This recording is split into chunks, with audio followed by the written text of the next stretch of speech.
Today we're going to talk about something nobody really talks about, the dark side of new construction. But don't get me wrong, new construction is nice. Open floor plans, everything's brand new. You got that new, beautiful, crisp smell of new that you get from buying a car or buying anything new. But that's not what it's all about. But I've seen a lot behind the scenes, from hidden cost, poor craftsmanship. So if you're going to buy a new construction home in Raleigh, you need to hear this first. So let's start with the first myth. New means perfect. Buyers think if I'm getting a new construction home, everything's perfect, everything's new. And I mean, that happens with anything in life. When you buy a car, when you buy something off of Amazon and it's brand new, you're not expecting to get in any issues, right? You're wrong. So I've seen homes less than a year old with water leaks, HVAC issues, foundation cracks. All this because of rushed construction and as well as poor oversight. And builders, they work fast. Builders do one house, one townhome, and it's fast. So what happens when it's fast? Mistakes happen, errors occur. And here we're gonna jump into lack of representation. So when you go into a home, when you go into a community, the representative, the sales rep that is in that community, he's gonna be so ecstatic, he's gonna be so happy, they're super friendly. But remember, he is representing the builder, he's not representing the buyer. And of course, he can represent you, of course, he can guide you, but he would be in a middle spot, and at the same time, he works for the builder. So being represented by a real estate agent is crucial when making a move in new construction. So there's multiple things that a realtor will do to protect your interest. Going through the paperwork, going through the writing, going through the agreements, as well as negotiating even deposits.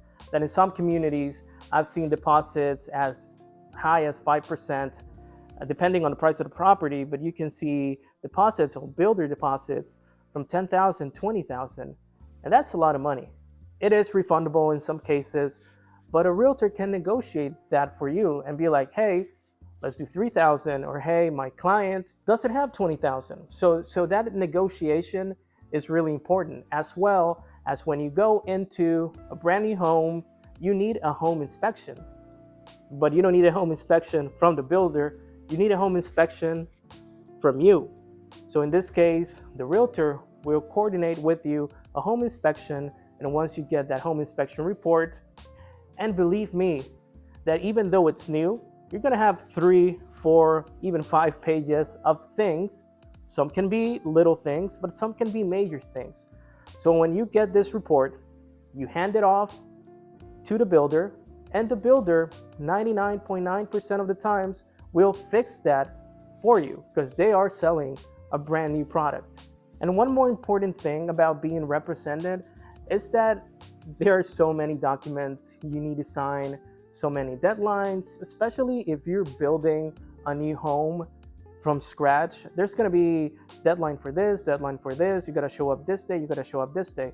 So having someone with you, having a team member, a team partner is really important to keep track of all that's going on.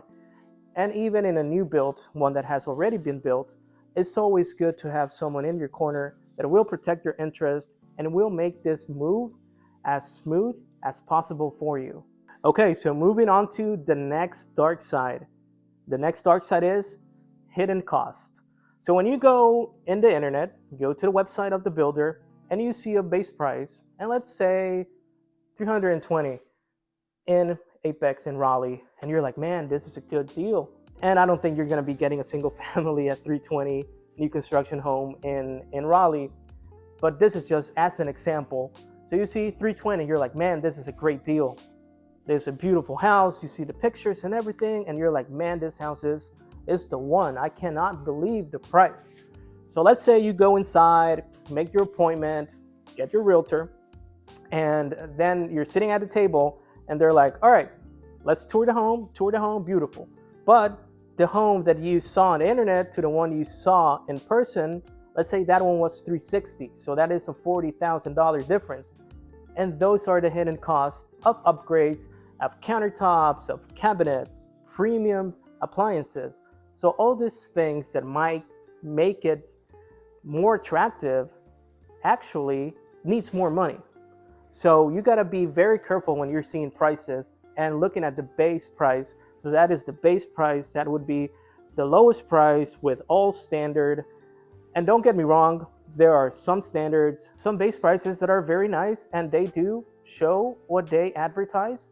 So, I mean, it might not be as bad, but you just got to be careful that the base price does not include any upgrades or premiums or anything. So when you start adding this up, 320, 340, 360, and we're not yet into the backyard. So if you start doing things in the backyard and adding a screen porch, adding just a slab, adding fencing, that will bring that price higher.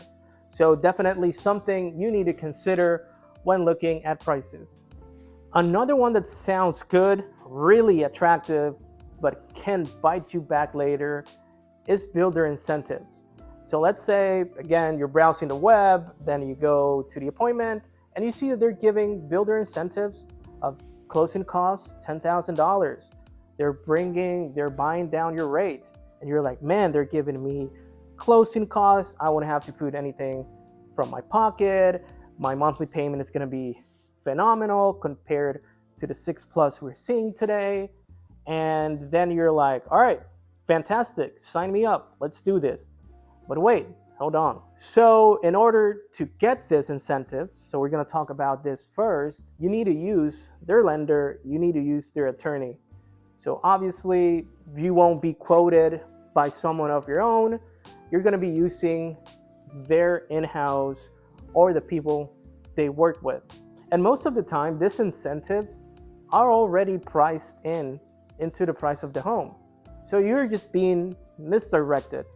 It sounds attractive, it sounds, oh my God, but you got to keep an eye on it. And what I always suggest to my clients, even when they're buying a new construction or they're doing a resale, is to always get a second opinion from a different lender, because you can shop around and competition. So lenders, they try to get you and they try to compete sometimes with the builders. And I know that builders buy you down at 2.99, 3.99, 4.99, and then they give you closing costs. How can another lender fight that? But it does not hurt to get a second opinion, and you might be surprised. You may get a better deal. Now let's talk HOAs. And that is a very popular topic. In Raleigh, most communities come with HOAs and they are very strict. In new construction homes, those communities, HOAs are a lock.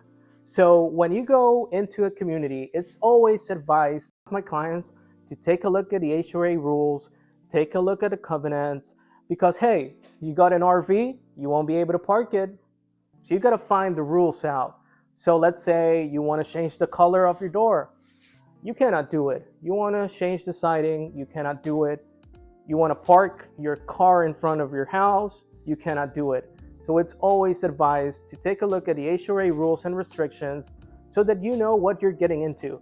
And you're not in the middle of a transaction, you're 10 days away from closing, and then you think about it and you're like, hey, what are the HOA rules? And then you find a rule that you cannot live with. So you're gonna have to back out, or you're gonna have to live with it, and then you're gonna be frustrated and you're like, why did I do this? And then this whole shopping experience and then getting a new home is going to be not as good. And one more thing with HOA would be the HOA fees. So for an example, you're getting into a community that just started. So they have not built the pool yet. They're just planning what's going to happen. And your first year or what is advertised, you get an HOA fee of $60. And let's say that in a year or two, they build this, they build that, so it's like full amenities, the full thing, and then your HOA fee goes up to $120, $150. And it's definitely something you need to look out and consider when making a move. And for cash buyers, they're gonna try to screw you out of the incentives and make more money off of you. And here's one more thing that realtors can do for you is negotiate these incentives. Because even if you're a cash buyer, you're getting this property and you can get some incentives as well.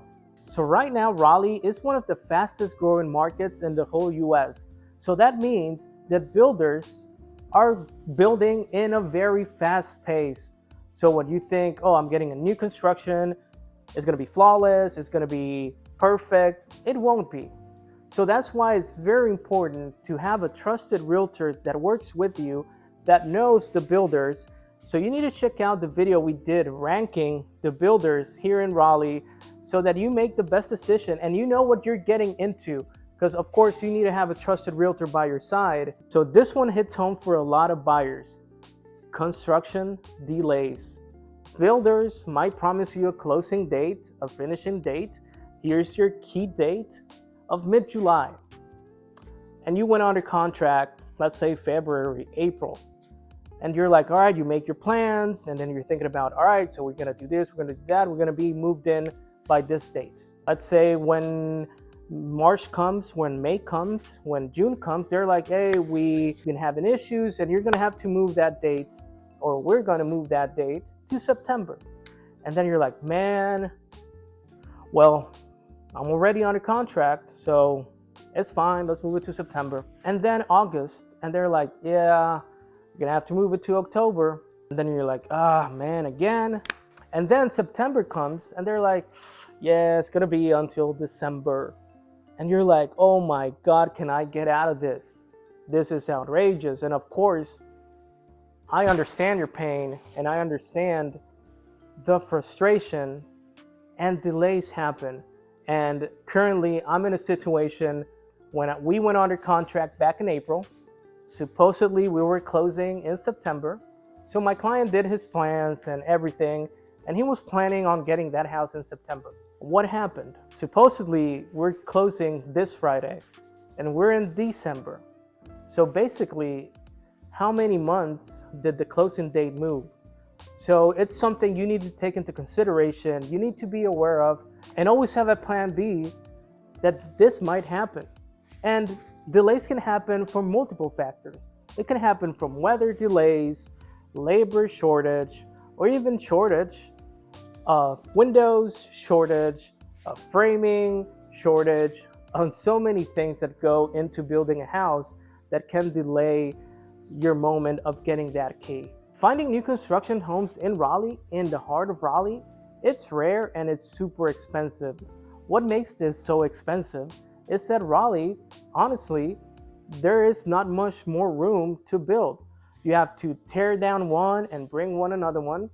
Next to one of my friend's house near the Crabtree Mall in one of those neighborhoods, they just built a $1 million home.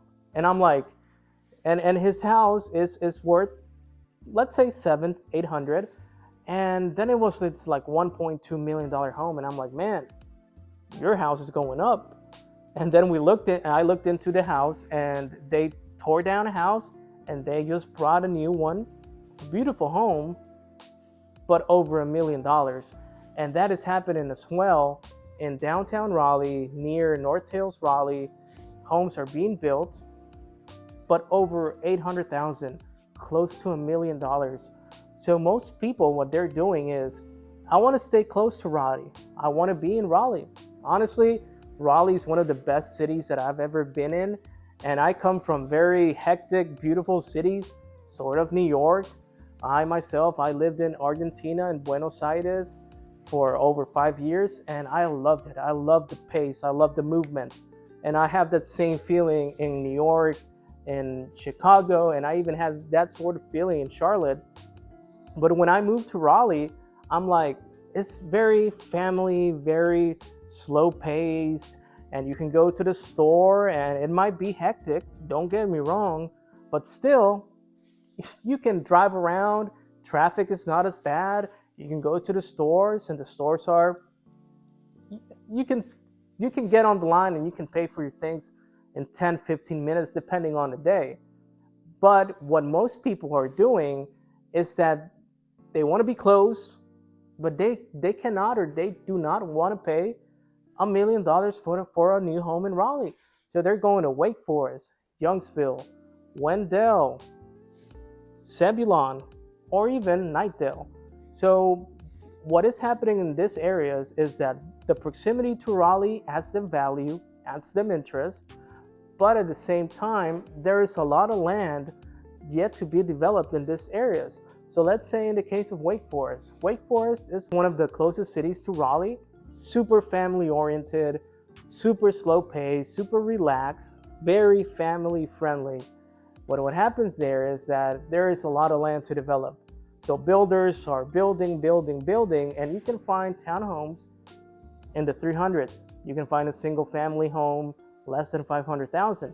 So more people are moving to these areas around Raleigh. Hi, I'm Ricardo, and I talk with people like you every single day looking to buy a home in North Carolina. So when you're ready to make a smooth move to the Raleigh area, reach us out at the contact info below or click the consultation link in the description to get it started. So is buying a new construction home in Raleigh bad?